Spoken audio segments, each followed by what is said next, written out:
मुंबईत 20 मे रोजी सार्वत्रिक निवडणुकीच्या 5व्या टप्प्यातील मतदान प्रक्रिया पार पडणार आहे. त्यामुळे अनेक केंद्रीय मंत्र्यांनी मुंबईत तळ ठोकला आहे. पंतप्रधान नरेंद्र मोदी यांनीही बुधवार दिनांक 15 मे रोजी मुंबईला भेट दिली. कल्याणमध्ये जाहीर सभा घेऊन घाटकोपरमध्ये रोड शो केला.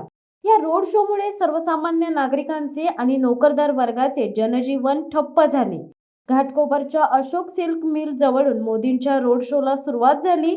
या रोड शोचा घाटकोपर पूर्वेकडील पार्श्वनाथ जैन मंदिराजवळ समारोप झाला. मात्र या रोड शोमुळे ईशान्य मुंबईतील वाहतुकीत मोठे बदल करण्यात आले.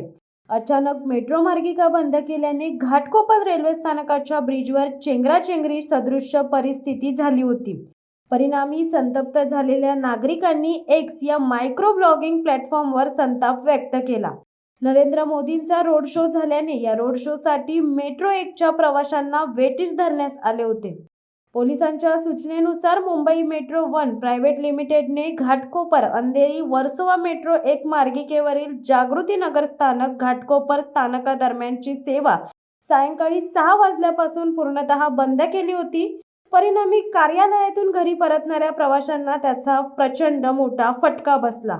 अनेक रस्त्यांवरची देखील वाहतूक दिवसभर बंद केली होती. काही मार्ग देखील वळवले होते. मोदी जेथे जाणार तेथील दुकाने, टपऱ्या, लहान व्यवसाय बंद करण्यात आले होते. रिक्षावाले, टॅक्सीवाले यांच्या पोटावर मारून त्यांना तेथे फिरकू दिले नाही. आजूबाजूच्या अनेकांच्या खिडक्या बंद करून ठेवण्यास सांगितल्या. त्यामुळे मुंबईकरांचे प्रचंड हाल झाले. लोकांना अशा प्रकारे वेटीस धरून कार्यवाहक पंतप्रधानांना मुंबईत प्रचार करण्यासाठी रस्त्यावर उतरण्याची गरज आहे का?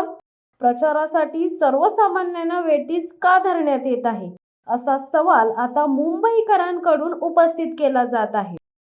शिवसत्ता टाइम्स न्यूज ब्युरो, मुंबई. दे धडक बेधडक वृत्त देणाऱ्या आपल्या शिवसत्ता टाइम्स न्यूज चॅनलला लाल बटन दाबून सबस्क्राईब करा आणि बेल आयकॉनला क्लिक करायला विसरू नका.